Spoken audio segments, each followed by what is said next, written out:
Oi, gente, bom dia. Antes de iniciarmos a matéria de hoje, eu quero que vocês façam o experimento da página 65. Eu sei que nem todo mundo vai conseguir fazer esse experimento, porque de repente pode não ter uma das coisas em casa, mas não tem problema, tá?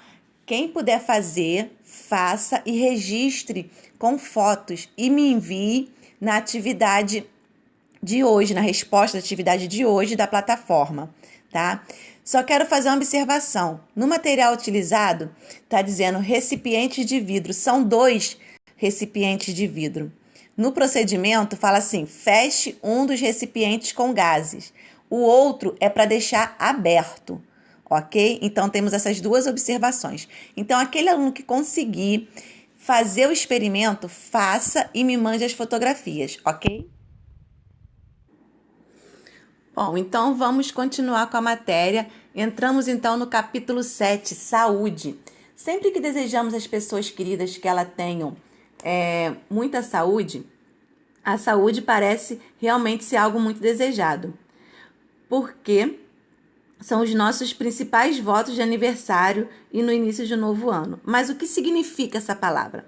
Normalmente consideramos como saúde quando não apresentamos doença, e de fato, por décadas, o termo teve esse significado.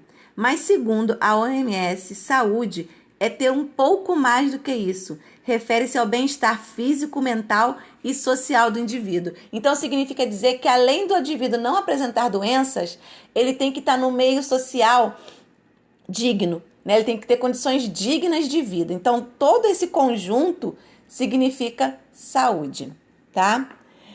Nós vamos ter alguns indicadores da saúde, tá? Da saúde como um todo, da sociedade. E esses indicadores, eles vão ser classificados. Esses indicadores, eles podem ser classificados em demográfico, socioeconômico, nutricional, ambiental, negativo, no caso de morbidade e mortalidade, e positivo, qualidade de vida e fator de proteção. No Brasil, os indicadores mais usados são o demográfico, que se refere ao número de habitantes, o socioeconômico, que indica a renda, a ocupação e a classe social e o tipo de trabalho, a mortalidade, que indica o número de óbitos nascidos vivos e nascidos mortos, né? Ou seja, quem nasceu vivo e morreu depois e quem já nasceu morto.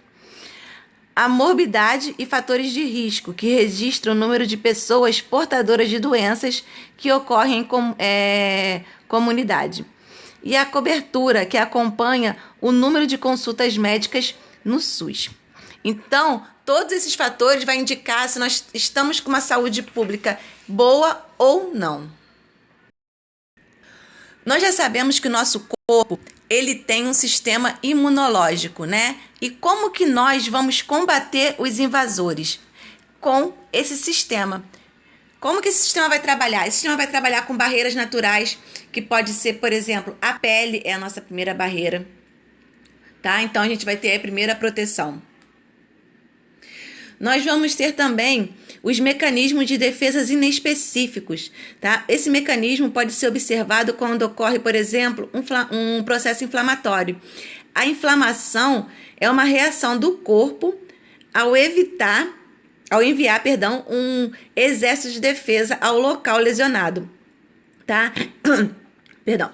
Imagina quando você tem um pequeno corte e essa região começa a inflamar. Esse processo tem início quando são enviados os leucócitos para o local da inflamação, tá? Então, a gente tem aí, esse é um processo que é de defesa inespecífico. Como que esses leucócitos conseguem sair da corrente sanguínea e ir até o local da infecção?